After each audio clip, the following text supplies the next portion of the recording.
Welcome back, Stasa23 here, back again with some knife therapy. And before I get started, if you like this video, please give it a big thumbs up so I know you're enjoying the content. If not, thumbs down works as well. And if you like knife content and you're not already, hit that subscribe button. Today I have for you the Urban EDC F5.5 full review.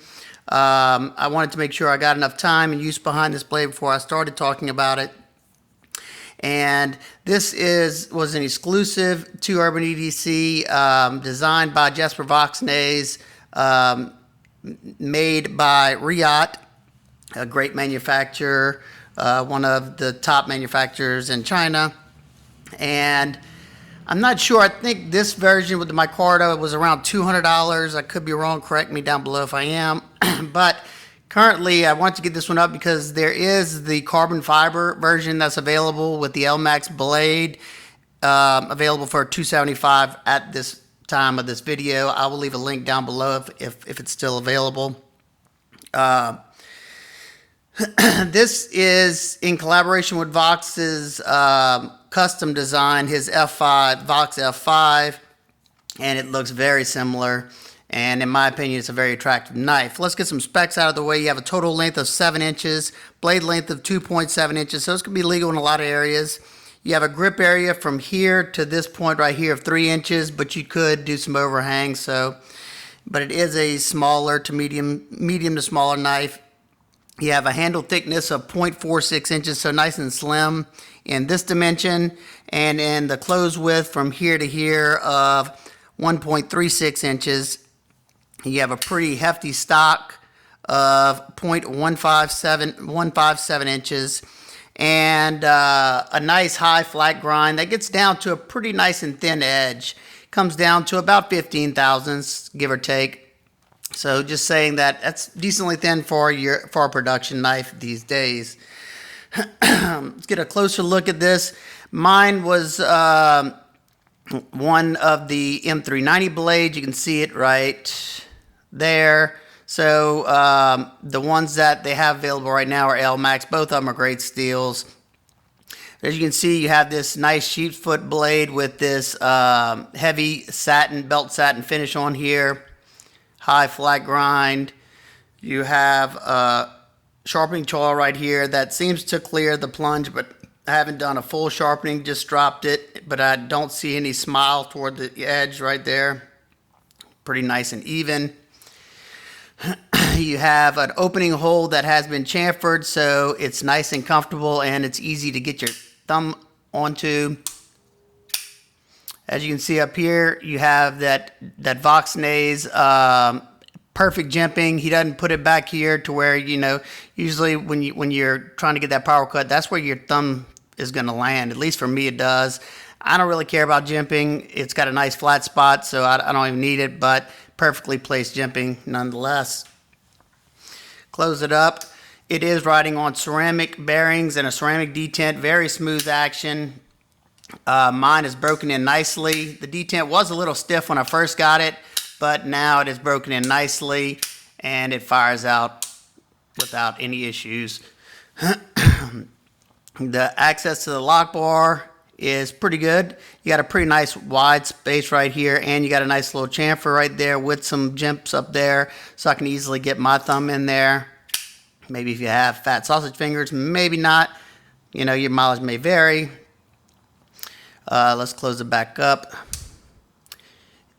Wait, one more thing. Like I didn't say before, the blade is completely sterile. I love seeing that. And I like the fact that they put the blade steel designation right there. Bowler M390 steel. Awesome job. The centering is perfection. Dead on centered. You got some nice natural micarta, canvas micarta scales on here that are starting to get nice and dark.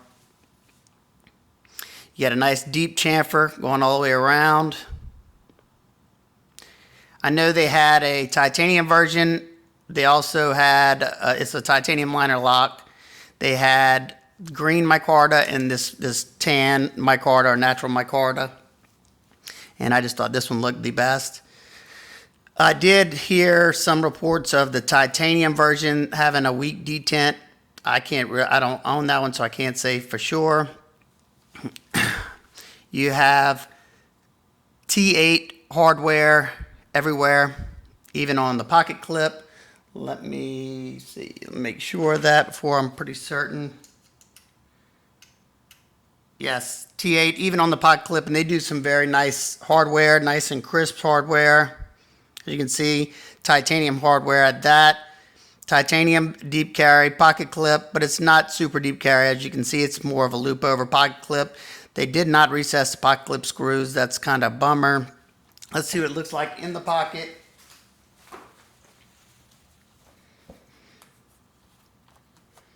Goes in the pocket nicely, and it's got good retention, and that's what you see. So any lanyard people out there, your lanyard will sit above the pocket. So there you go.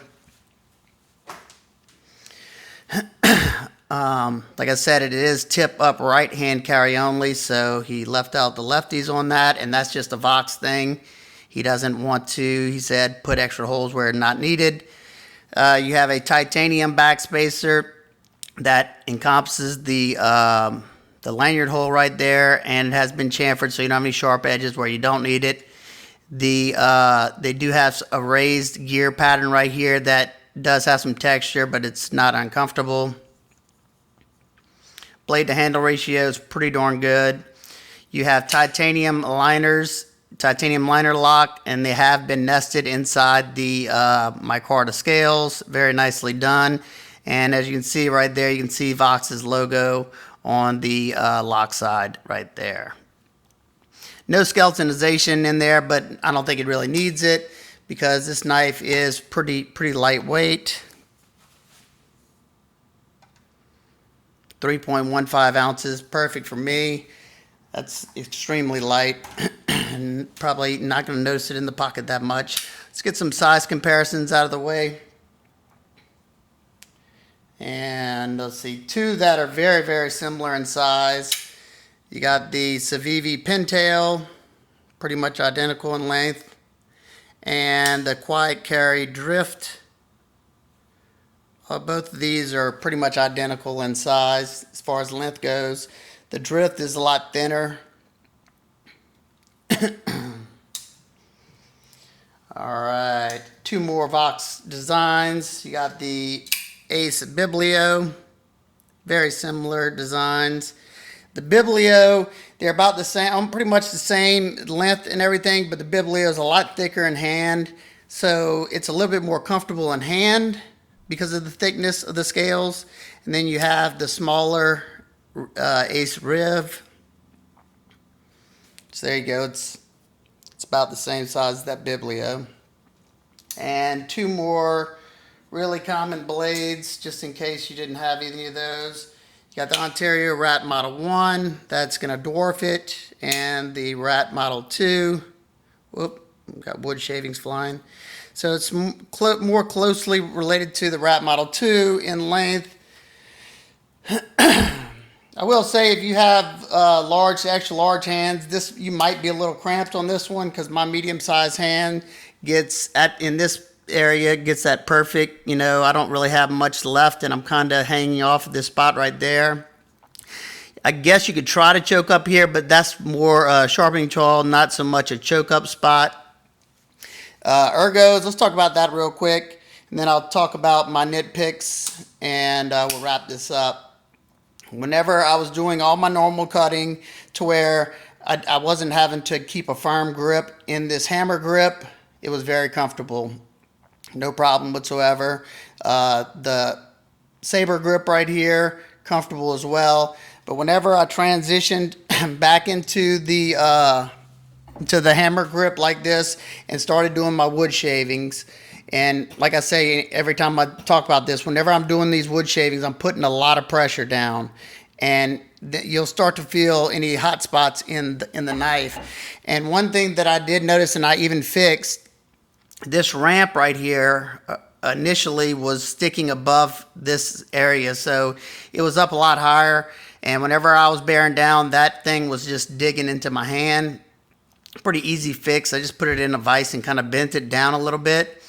And you know, your ergos may be a little different, you know, I don't know. And also, whenever I was really bearing down, some of these hard edges right here, just from the chamfers, could start to be uncomfortable. I didn't at one point feel like I had to put on gloves, but you do have like these peaks, you know, that are a little sharp, and this is always a sharp spot because of how thin it is.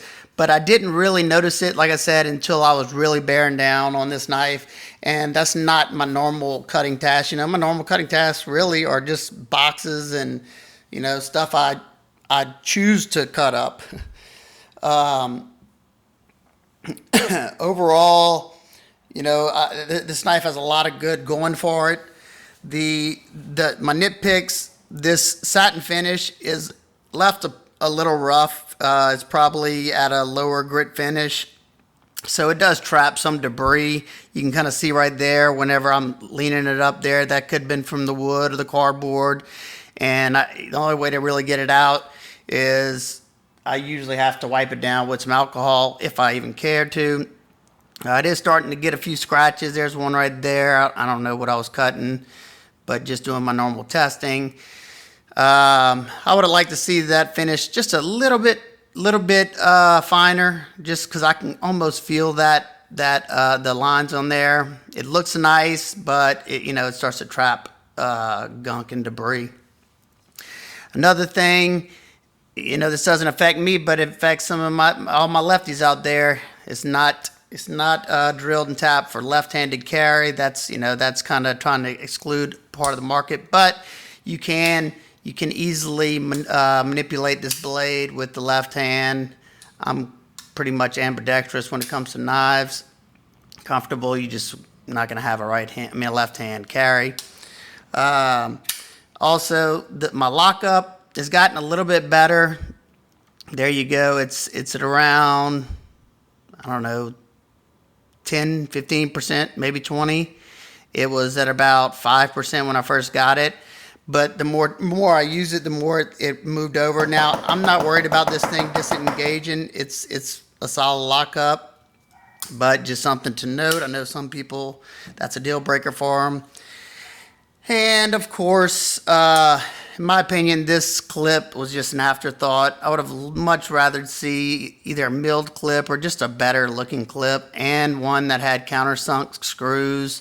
It's usually not, that's not Riyadh's MO, but, I don't know. They might have been trying to save costs, try to get this at a price point that was, better for more people. But overall, I love the knife. Those nitpicks I had are just that, nitpicks. It's a good cutter.